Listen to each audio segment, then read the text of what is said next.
Native communities and issues. So the idea for this paper sort of came about because I had a particular experience that I had written about and was having a difficult time sort of finding an audience for it. And Amy and I work together at the University of Illinois at Chicago, where I currently am faculty and also work in administration. And Amy was at UIC before I got there for several years. And I was really interested in going to UIC as a clinical psychology trainee because of her work. And because I had up to that point not had a Native research mentor at all, and was really looking for that kind of experience. And so it was really helpful for me to hear Amy's experiences doing community work. And so we started talking about some of the intersections of the two projects that we wrote about, and thinking about what can we say about our experiences that could be useful for an academic audience. So we started sort of with qualitative inquiry being something that characterized both projects. And what we find in the literature about qualitative inquiry is that it is thought about as quite useful for exploring experiences and perspectives of marginalized or minoritized populations and communities. And there's a particularly strong presence of qualitative inquiry in Native or American Indian communities here in the United States where we are. And I'm sure that's probably true in lots of other Indigenous communities internationally. One of the things that we were sort of talking about in our experiences is that our identities, being both of us are Native and European American, and being part of Native communities, but not necessarily being part of the communities that we were studying, gave us this interesting set of experiences and unique challenges. So we figured out a way to write about those and talk about those experiences in a way that somebody found interesting. So that's good. It wasn't just us. So I want to talk a little bit about I'm going to talk a little bit about my particular reflective piece, and I'll let Amy share hers. And then we also wanted to think very carefully about, okay, given our set of experiences, what can we think about for recommendations for academic spaces where Native or Indigenous people are doing work? How can they be more supportive?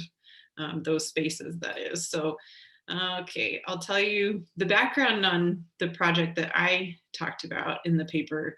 That I was a grad student at the University of Illinois at Urbana-Champaign, and I started my grad program there in 2008. And in 2007, the year before I arrived, UIUC had recently retired, and that's the term that the university used, a race-based mascot. So this mascot, Chief Alinawick, was a very stereotypical looking portrayal of, Plains Native American in the United States. And absent from campus really seemed to be this support for accurate representation of Native peoples on campus. We did have a Native American cultural house and an American Indian Studies program.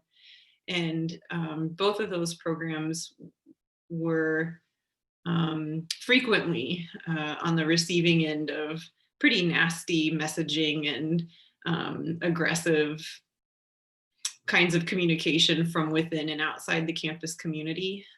So the chief, though retired, had this really strong presence on campus. And as a second-year grad student, I decided that I wanted to have a better understanding of why was there this ongoing support, and what could I learn that might help move, conversation forward at the university and help people understand, why this was a problematic portrayal, and we should be thinking about having something better and being more supportive of Native students on campus. So I did these 19 interviews with undergraduate students, and they were extremely challenging. And so we characterize some of the challenges that we face in both of our work, though there are different things within those categories. And in this project in particular, microaggressions were a huge component of my experience. So people that I talked to, by and large, no matter what their own identity was, and I interviewed, my pool of interviewees was pretty diverse. I had lots of folks of color in that pool. I had lots of white folks in that pool. I had some international students as well. Generally, there was just this huge lack of understanding and recognition that Native people still exist and are part of society. There were a lot of folks that talked about how this was okay because majority of people wanted the chief to be around, and so we should bring it back. There were things that ranged from very subtle to very overt, and it just got really challenging for me to handle. I also am very white presenting, though that's not always the case that people experience my race in that way. I get some overt experience. I have some overt experiences of racism, because of how I'm perceived, but I understand that that might have played a role in how people who I was interviewing thought about my positionality. But I kept having, the longer I did this, more anxiety about sharing results on campus because of all the things that had been going on. Like, people were receiving death threats on campus. Like, the director of the Native American House was receiving them sometimes from the campus community. So that was really challenging. And that connected to perceptions that I was struggling with internally, and also that people were expressing about who gets to talk for, or who gets to be perceived as Native. And there was sort of this, you're either too much Native and then you're not perceived as a legitimate researcher, or you're not Native enough, and so you have no stake in this. There were lots of issues that all culminated in a lot of personal distress and my inability to continue working on the project in a research capacity. So I did take the interviews and what I learned from them and channeled that into a lot of advocacy work, but I had to really rethink that project because of those challenges. So I'll turn it over to Amy, who's going to tell you about her experience. And Amy, if you want, I can just move the Yeah, slide. I'll just say next slide. Yeah. So next slide. Thank you. So Can I just interrupt for a minute before you start, Amy? So that was 7 minutes, Angela. So Oh no, I'm so sorry. No, but just to I'll let talk you know. super fast. So it's great to be here. My name is Amy West, and the project that I'm going to talk about, so I'm now in California, but I spent 12 years kind of in my early career in Chicago. And so the project that I'm kind of referencing today is one that spanned across almost my entire decade that I was there, and it was a partnership with the Urban American Indian Center in Chicago, who kind of sought me out when I first arrived there to help them kind of think about and gain funding to develop a coordinated system of mental health prevention and intervention services for the youth and families and community, and to kind of help them really think about how to integrate kind of their cultural, paradigms and belief systems with, kind of what was known about evidence-based practice, to meet this kind of great need that they saw in their community, which was the fact that their urban American Indian youth and families were really exhibiting a lot of mental health issues. So we ended up getting the SAMHSA Circles of Care grant, which enabled us to do that work. And so the context for this is this project, kind of a partnership between me at my university and community from this agency, and kind of doing needs assessment work to inform this model of mental health service delivery. Okay, next slide. So Angela and I kind of, the way we structured our paper was to each think about these kind of 4 components of kind of challenge or difficulty that we experience. So I also felt like I experienced, microaggressions in the context of conducting this work. I think part of it was we were doing qualitative focus groups with Native youth, parents, service providers, community members, elders, to talk about kind of mental health issues and the availability of appropriate services and kind of what the needs were. And so just the and we did these with over 130 people for a year period. So it was a lot of listening to stories of blatant racism. A lot there was just so many kind of disturbing stories that I had to listen to of really kind of significant experiences of racism.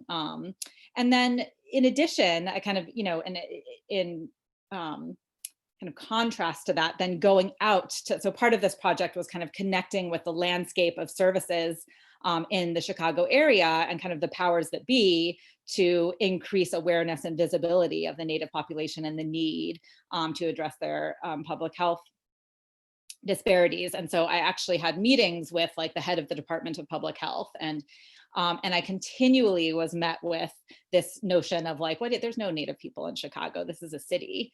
And these were people who were born and bred in Chicago, which I was not. I mean, I was literally 6 months or a year into living in Chicago at this point and had far more knowledge of the extent of the Native community there, which is actually huge. It's the third largest in the country. So I experienced that continual kind of comment on the invisibility of Native people, in the city as a microaggression. So in addition, in terms of identity politics, so I, also have a lot of kind of internal conflict and struggle around my own identity, which was definitely kind of brought to the forefront by this project. I'm Native, but I'm also, white presenting, and I was raised with a lot of privilege in Washington, D.C. Like I wasn't raised kind of in, Native culture, although I know a lot about it. And my, father, who's the Native one, identifies very strongly with it. And has dedicated his career to it. So anyway, I think that kind of, intersectionality of my own identities and my own kind of struggle and conflict over it definitely came up. And just the kind of struggle for legitimacy that goes along with that. When I have uncertainty kind of about where I fit and what my identity is and how it's going to be perceived by others, I definitely felt this kind of struggle for legitimacy.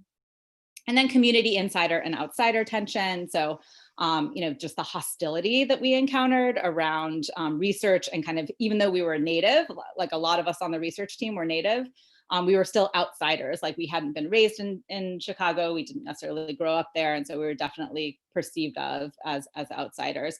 And then just managing the personal distress. I mean, I do research in a lot of different areas, clinical trial research and pediatric mood disorders. And it's very rare to have kind of the strong kind of emotional reactions in the context of that other, research that I do, in the same way that I had it with this work. Like this work really kind of, brought up a lot of core emotions that I kind of wasn't necessarily anticipating. Okay, next slide.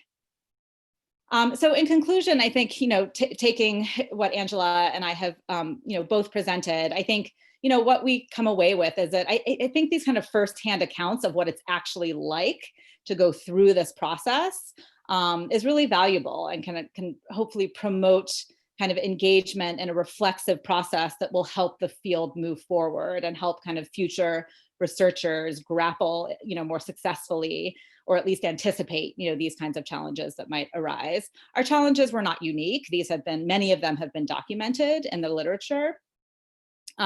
But still their manifestation and our experience of them was profoundly, personal, in addition to being professional. And so allowed us to engage in, a lot of personal and professional growth. So I think, in closing, what we would recommend is for, researchers endeavoring kind of into this area is just that you build a support network of people to provide both professional and emotional support, and cultivate a network of colleagues who are doing similar work, who are doing work in Native communities, even if it's kind of different, type of research or different communities than you, because there are a lot of commonalities and you can find a lot of support in those arenas. And that's it.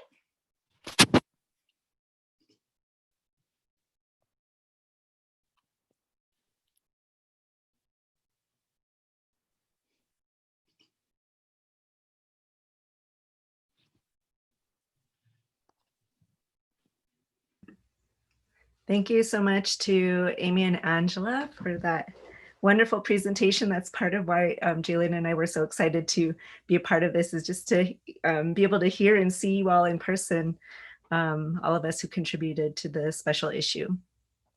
And thank you to all of our participants for coming here. I'd say good evening, but I don't know if it's morning or afternoon where you are at. We're really excited to be here.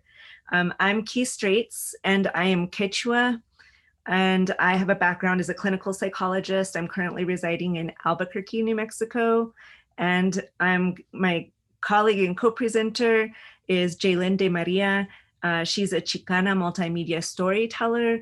She's a professor in the communications department at the University of New Mexico in the United States.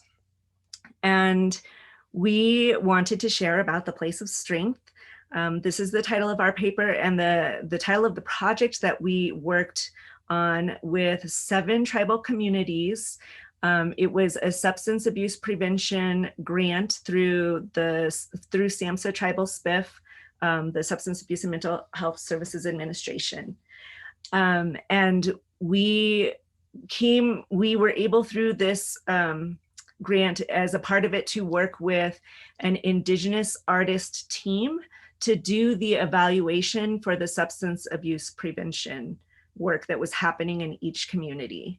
And we were really excited to be able to think about evaluation from the perspective of an artist, an Indigenous artist. By that, the way that we were able to select the artist was we didn't do the selection. We gave it over to the communities that we worked with, and they selected someone who was a member of their community that they considered an artist and also versed in the traditions of that particular community to come to the table. They formed a team, and they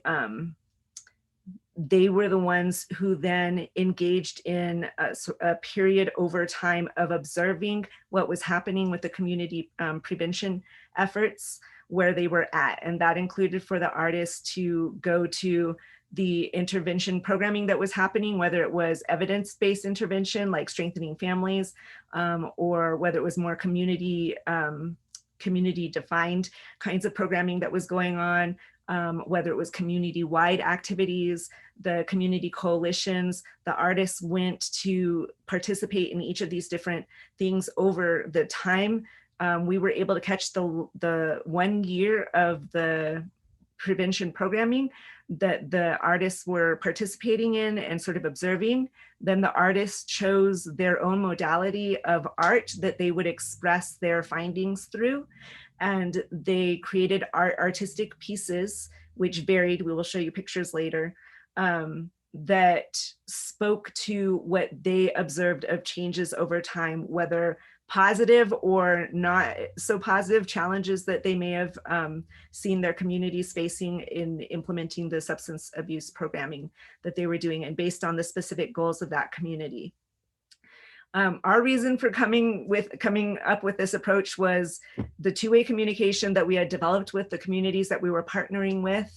Oh yes, please. This is the mission of the artists coming together. I will let you read that. We were responding to our communities saying that they were over-researched, over-surveyed. There were multiple other grants that some of them had that were also asking for all these evaluation pieces. Communities were upset that a lot of the grants were requiring things like how much has youth suicide or youth binge drinking been reduced. And this was always the negative side of the community. And they were really upset that a lot of the things that they saw that were important about the community, the prevention programming efforts, were not focused on that. And that's not what they really cared about, hearing whether it was impacting their community. They wanted to see what were the strengths that were being built up. And that's what they were feeling that wasn't being expressed through the data. So we responded to them by recentering. You can go to the next slide. Thank you. By recentering our evaluation approach, understanding that science and the quantitative data that is often asked of us through these grants and through evidence-based types of interventions, that it is a form of storytelling, but that form of storytelling is often told by evaluators or researchers who are outside of the community. They are not Indigenous themselves. They're using a form of storytelling that isn't necessarily a traditional form of storytelling used, and that if we recentered our evaluation within the knowledge that already existed within each of our communities, it might resonate better, move more towards change, be broader impact in who was listening to what was happening with the substance abuse prevention programming and the outcomes for it. So we redefined it as looking at a systemic way of studying using art, which was Indigenous voice and perspective from each of our communities. Being able to use the art, what captured some of the measurable aspects as well as intangible aspects of change, such as the emotional, spiritual, cultural aspects that we don't have measurements that are very well defined to capture. And it built on the community capacity within our communities, because the capacity is already there. It's just a matter of how we're looking at it. And then that helps for the sustainability of whatever the communities are creating, that they can be their own evaluators as well, to continue to push themselves in what they're learning from what they're doing and how to make it better the next time. So I'll let Jalen go share about the next slides.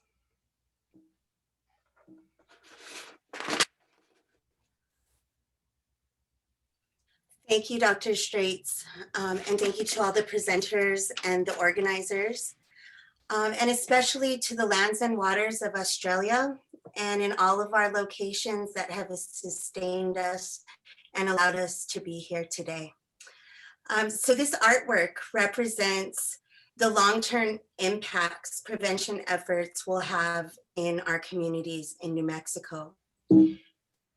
These efforts have been to maintain language and culture through visual and soulful communication. The prevention programs empowered artists to lead a positive campaign and develop messages to promote the importance of culture as prevention. The art represents varied connections between generations who will continue to build on these stories that were given to them and envision healthy futures.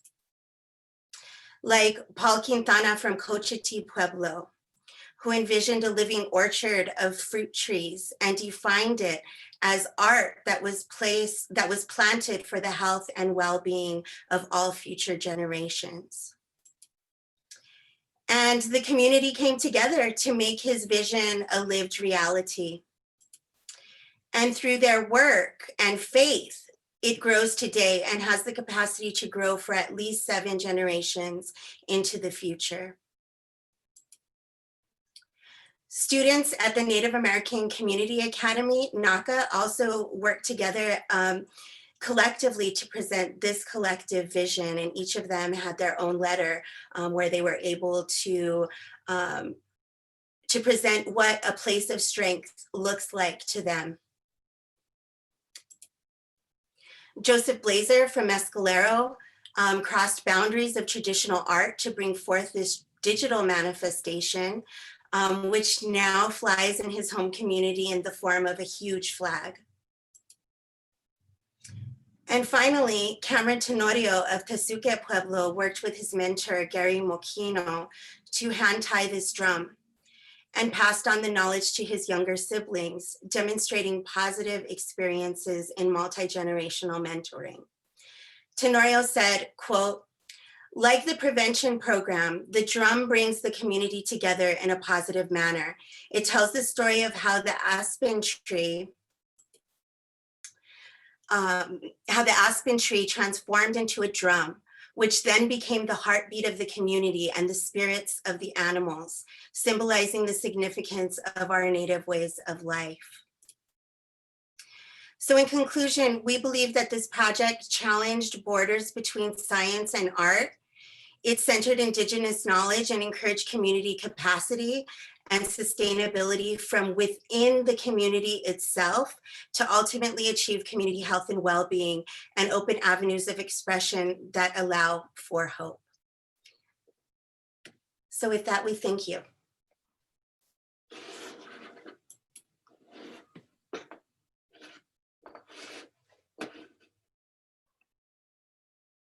Hi, everyone. Can you hear me? This is Mary Swick. Great. Can you guys see my slides? I'm going to start the slideshow. Perfect. Yes, Mary, we can hear and see. Just need to go full screen. All right. It's slow, but it's doing it, I think. Guys, got it? Yes? Okay, awesome. Thank you so much. I'm really honored to be here with my other presenters today and to present on behalf of a team that's done all this work. And I'll be able to share a little more and thank my fellow team members at the end of the presentation today. So I'm really honored to be able to present on an elders resilience curriculum. And I think part of why this was a good fit for our special issue and with this body of work that we're presenting today is it's really a culturally ground up intervention.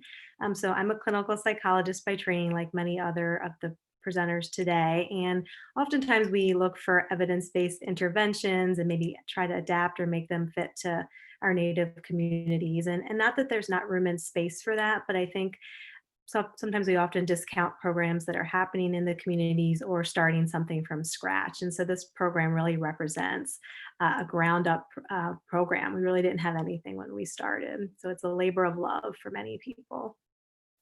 So I'm not going to read everything on the slide, but just to give you guys a little bit of context, this is the tribal group, the White Mountain Apache, that the curriculum was developed with. And I think the other thing here that's important to emphasize is that the university partners, so I'm from Johns Hopkins, really have had a long-term relationship doing both service work and research with this tribal community. And we employ over 100 tribal members in this community to do the work. And so I think that really allowed us the ability and the trust to be able to work with elders who are so sacred in many tribal communities.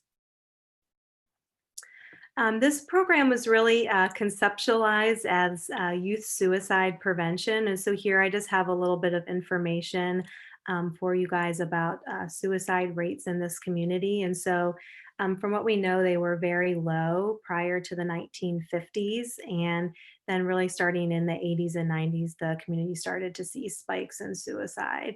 And around that time, that's when the tribe really took some innovative measures to try to prevent suicide in their community, including using their tribal sovereignty to mandate suicide surveillance. And so the tribe really used that data to say, what programs do we want to develop? And the elders program was one of those. So here you can see a picture of our beautiful elders. They are on a small group of elders that are on our Elders Advisory Council. So our local staff really felt the elders should inform all aspects of the work we do in youth suicide prevention. And I've had the honor of sitting in on some of the elders meetings, and I'm not Apache myself, and they speak Apache in the meetings, and it's really just beautiful to kind of hear their passion and their dedication to helping the youth in their communities.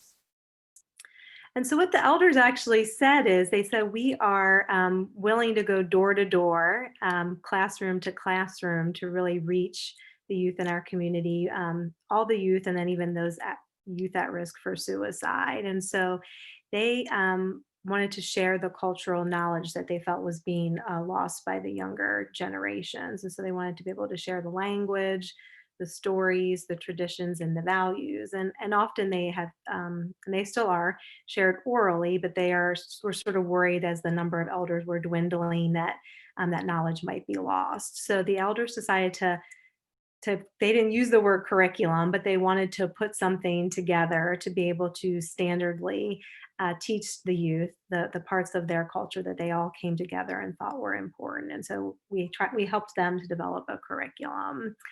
And so here you can kind of really see the goals is they really thought that by promoting their cultural strengths and doing so, strengthening the family and their community connectedness, that would really be one of the ultimate ways to help prevent suicide in their community. Again, we tend to think of risk reduction as clinical psychologists, but they're teaching me and teaching others that promoting strengths is even more important.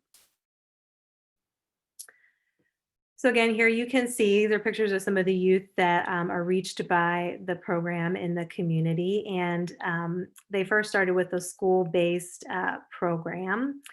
And again, you can really see here their goals are about the culture and the connectedness. And then they also really honed in on, which I thought was really fascinating, on healthy conflict resolution. So I think they were seeing in their own families and in the community that youth and adults were having a hard time talking to each other, and when there was disagreement, resolving that. And so the wisdom of the elders really thought that was something important to include in the curriculum. So this is, as you can see, it started a long time ago. So we finally, we got the pilot approved by the local tribal council in 2015. We've had 35 to 50 members at different times participate in our elders council. And we did a lot of roundtable meetings with them to decide what are the key messages for those curriculums. So we didn't at all go in with a list from a psychological lens or anything. We really asked them. We came in with a blank slate and asked what they wanted to include. And so here are some of the themes that came out from what the elders wanted to include in this curriculum. And so here you can see there's some of these are very strongly tied to the culture. So talking about their relationships in the clan system, understanding gender roles from a cultural perspective, and then having some important values, things like respect was really one that they really, really emphasized, but things such as discipline, responsibility, communication, and you can see there some of the others. Here is what an actual monthly lesson sort of looks like when it got put together. You're not necessarily expected to read all the writing on here, but you can see here's the name of the curriculum is there at the top in Apache, so you can see the native language, and that you can see that there's aspects on the slide that are trying to teach the local language. So whatever theme they're covering that month, there's usually a story. The elder talks about the importance of the theme, and then they teach words related to that theme. And then what they'll do is they'll talk about what could they do, what could the youth do in that next month until the elder comes back to the classroom to kind of work on and strengthen this theme. And again, it's meant to be a loose guide for the elders. As we know, elders aren't necessarily going to sit here and read this word for word, or they might choose to add different stories in that month. And it's really just meant to be a sort of a loose guide for them. And again, it took about 3 to 5 years to develop the curriculum, because the elders really picked every word, came to a really great consensus, and really developed it. So it was a really wonderful, long, but worth it iterative process. And so what they do is each month during the school year, it's not necessarily happening now with our challenges with COVID, but one or two elders would join a classroom, and they would spend about 45 to 60 minutes on a lesson. And their first target population was youth ages 11 to 15. And then we just did some pilot evaluation. Again, this was also funded through SAMHSA, as some of our other presenters have also been funded. And so we just asked you some simple questions. First of all, we weren't sure, would they like having the elders come in? You would think, I would have thought, yes, that would be a no-brainer, but we thought it was worth asking, right? Do they like sitting there and listening to the elder story? So the majority said yes, not surprisingly. And then we said, are they learning some of the content that the elders are teaching them? And they were. So they were, as you could see, these are just a few examples. They were able to write words that they were learning in Apache that you can see there. They could identify their clan, and that was really important to elders, because they were feeling like a lot of youth didn't know how to properly introduce themselves and their clan, which is really central to their identity. And so that was really meaningful finding for our elders. And then also like talking about themes like the sacredness of land. Here we have a couple of quotes as well. We did some qualitative, more open-ended work with the youth. And so we asked them why it was important to learn about Apache culture. And then we asked them, why should we be respectful? And that's because that's one of the key themes the elders really honed in on. And so some of the quotes here are, it's important because Apache culture is our history. It identifies us. And these are all from the youth. So our Apache pride won't die. We need to learn as much things so we can teach it to our children and our children's children. It's our history and it's who we are. And I won't necessarily go through and read all the quotes, so I want to make sure we have a lot of time for our other presenter as well. But I think these words from the youth were, just as, if not more powerful than any of the quantitative, findings that we had. The other thing that one other reflection is the teachers actually just commented their observations as well. So they would say that the children would get so excited when the elders came, they would follow them down the hallway, and when they got there and when they left, and then if the elder needed like help, they would be, because maybe they were a little bit older, had a hard time walking, they would carry their things. They commented how the youth were just much more calm and respectful even to the teachers in the classroom after the elders left. So, we have just kind of a lot of wonderful data, formal and informal, about the importance of this program. So some of our future directions are to do, other types of evaluations of the program. We're also working now on studying a brief version of it that actually the elders are, pre-COVID, they were going home to home and delivering this intervention to youth who had suicide ideation or made a suicide attempt. And then we have one of our authors on the paper, Dr. Victoria O'Keefe, has a K Award that's going to be looking at some of the active mechanisms of this curriculum and the potential to adapt it to other communities, because there's been a lot of interest from others in this program. And so I just want to say thank you. I'm so honored to have all the attendees here today, and I want to acknowledge the rest of the team members. I'm just a small part presenting on behalf of this great team. So thank you, everyone.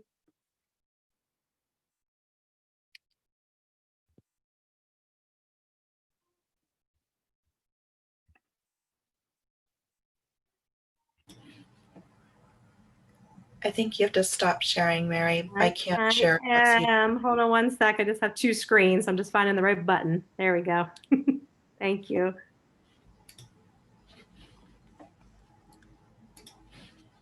So if I can just interrupt before Myra starts, we've got about 13 minutes left.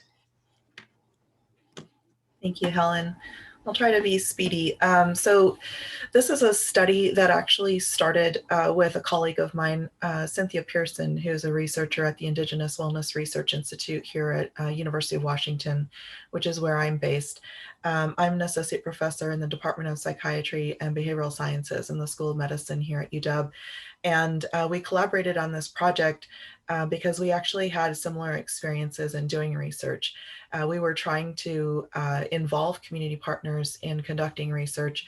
And one of the big challenges that we ran into was that it was taking, up to 14 or 15 hours for community researchers to complete the human subjects training that's required by the University of Washington, and sometimes longer. And so one thing that we also noticed was that when they came back and we talked with them and sort of debriefed about the training, it really wasn't that relevant. Didn't really seem to reflect a lot of the Indigenous research principles that they had either experienced or learned or had come to know in their own communities. And so Cynthia was successful in securing an R01 grant, which is like a 4-year research grant in this particular instance, from the Eunice Kennedy Shriver National Institute of Child Health and Human Development. And the project that I am going to talk about is not the R01 study that's out there in the literature. And if you're interested, you can certainly look it up. Cynthia's first author on that. But I'm going to talk a little bit about how did we come up with the curriculum itself that we used. So just briefly, the our ethics study was a randomized controlled trial.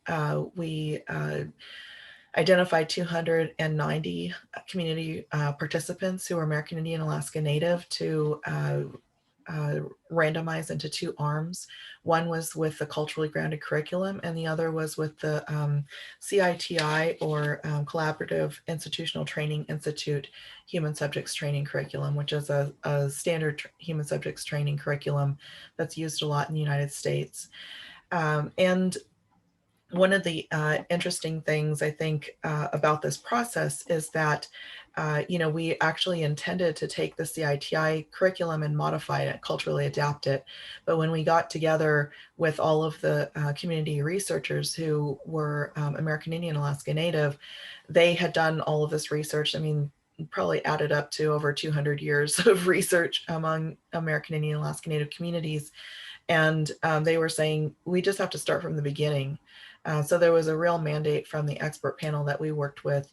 And one of the things that they emphasized was that communities really need to understand what their rights are to engage in and govern and consent to research, and that it's okay to ensure that there's a benefit from the research. It may be that the research itself does not get to some sort of definitive conclusion as to the benefits of the particular intervention, but that doesn't mean that there can't be positive things that come out of the research itself that support and transform the community itself.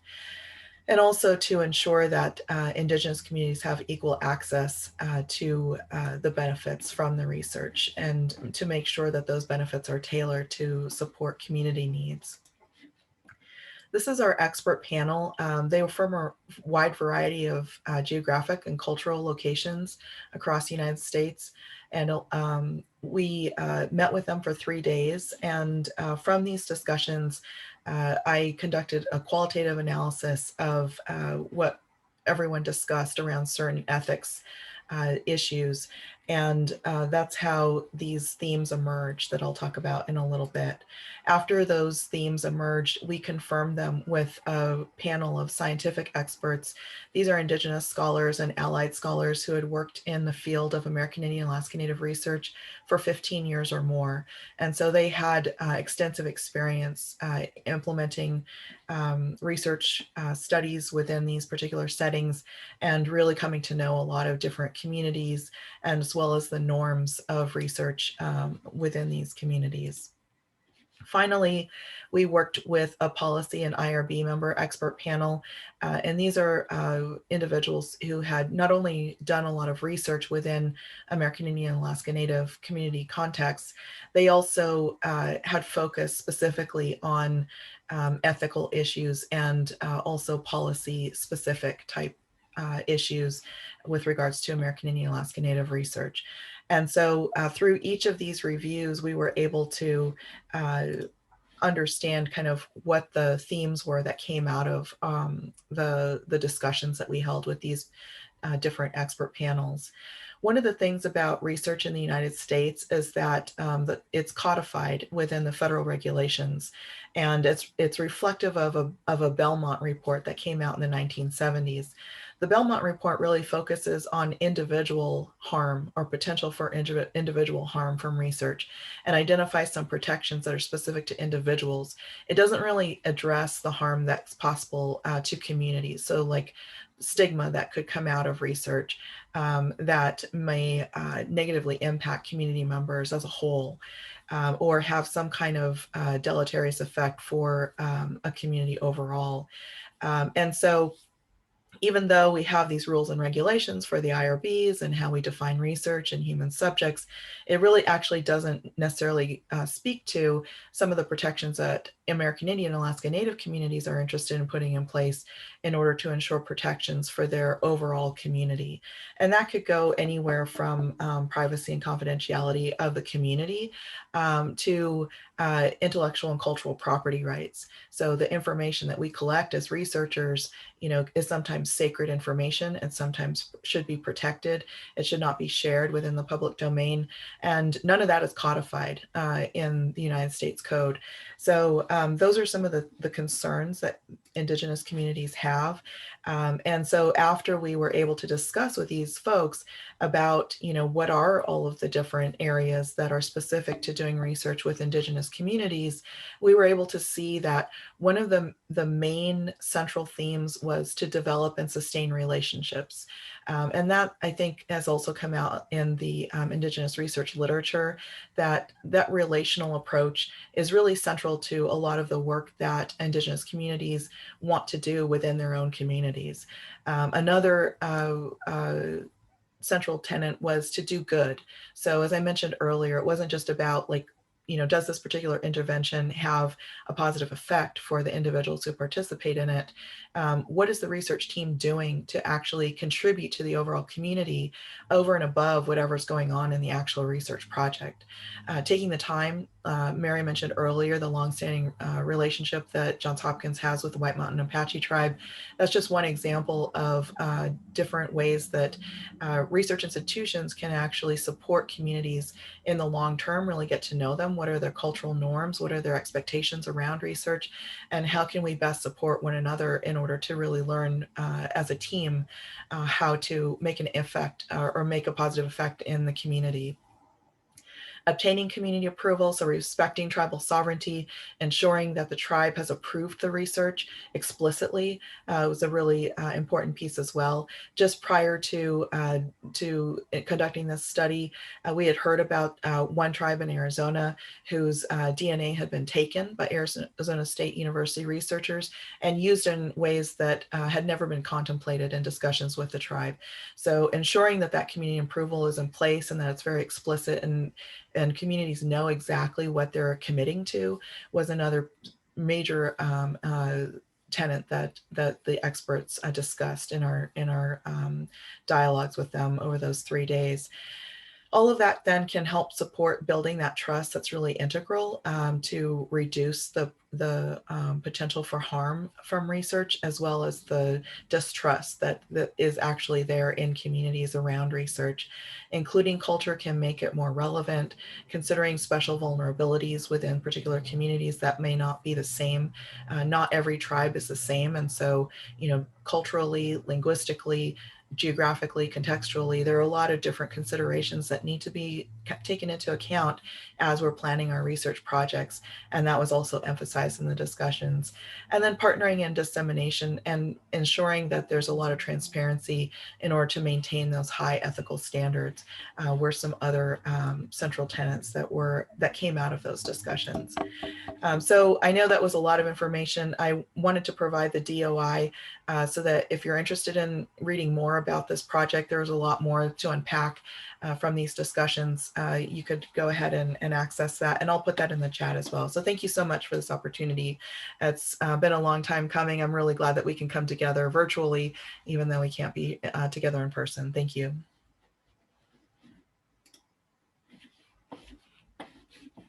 Thank you, everybody. So much to think about and possibly talk about, but we're running out of time for a long conversation. This is being recorded, so you can go back and have a look at anything that you missed. There is the Slack, I think that's how you say it. Yes, the Slack web app where people are continuing conversations, if you wanted to go there. And in the chat, let's see, Angela and Amy were having a little bit about taking time to build relationships. It's really super important. I think Myra was saying that you're also that really.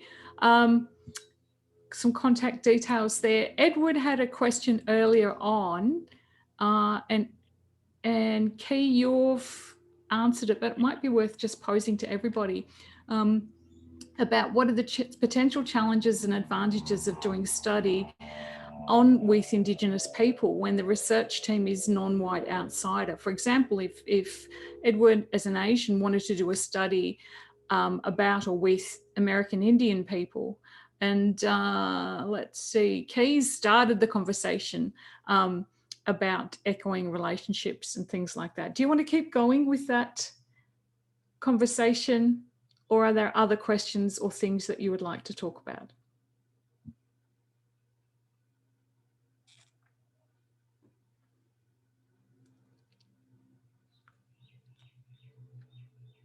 I know here in Australia, it's that insider outsider situation is very tricky, but that border crossing and that contact zone that we all have to do to walk the same path, and the respectful listening and with, not rather than on or about, is something that's very much part of the discussion here in Australia. Yeah, I mean, I think we were all kind of responding in that long line to Edward's question, but I think there's lots of similar themes in how we responded around just having, a lot of humility and vulnerability and really putting time in. When I was establishing my partnership with the Chicago Urban American Indian Center. I mean, I probably, for 3 years before we even applied for a grant, I just spent time going to community events. I joined, the board. I just kind of, really made deliberate efforts to integrate into community life. And I think that's kind of critical in, being an outsider and kind of coming into community in order to build the trust and build the relationships and just become familiar. There might be kind of extra hesitancy or extra challenges if you're non-native, but I don't even know that that's necessarily the case. If you're not from that community, you're not from that community, whether you're native or non-native. So I think really it's just about kind of showing up and showing you're trustworthy and kind of putting the time in to those relationships. I was wondering if I could ask a question, and maybe it could be taken offline later if needed. But I really appreciate all of your work. Thank you for bringing that in. And Myra, I wanted to just ask you a question around, this is like really groundbreaking work that you're presenting to us, and around like the ethics of doing research and like the way that your team went about condensing those different mechanisms of ethics for that kind of research with Indigenous people. I just want to say that I'm very excited that it's out in the world, and I wanted to ask you what initiatives are being taken, or how can we partner in bringing this into actual universities to adapt them in IRB processes, and to kind of push that work that you all created and are doing to implement it as the standard and by which we all need to follow when we're doing research with Indigenous communities. So I don't know if there's any advocacy or any kind of like just beyond dissemination, more of like demanding institutions to actually adapt these ethics into research. Thanks, Jenny. That's a great question. Cynthia has made the curriculum available for free online. So if you look under Cynthia Pearson at University of Washington, you can actually download the information on the curriculum. We developed the questions, and so if you want to, for the CITI training, let me back up.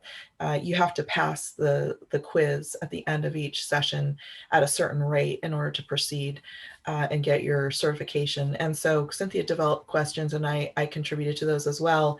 And in order to ensure that we had funding in order to update those questions, because the rules sometimes change, you do have to pay to access those questions.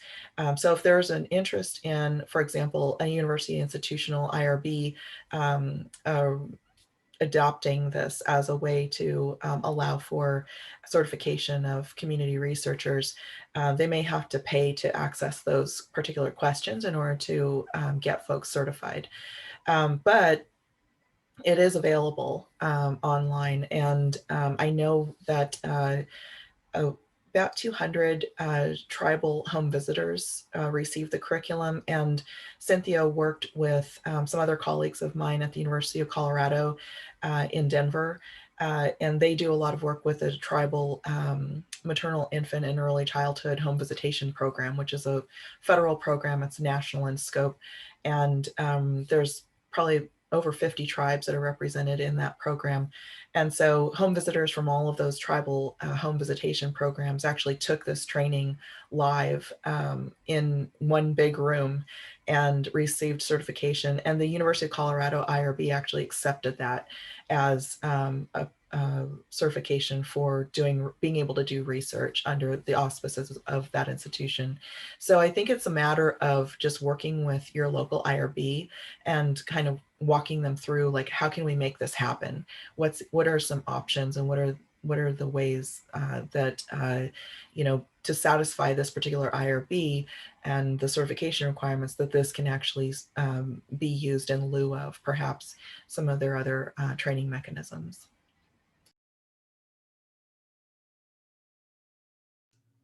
It sounds like we could probably keep conversing for some time, but we're out of time.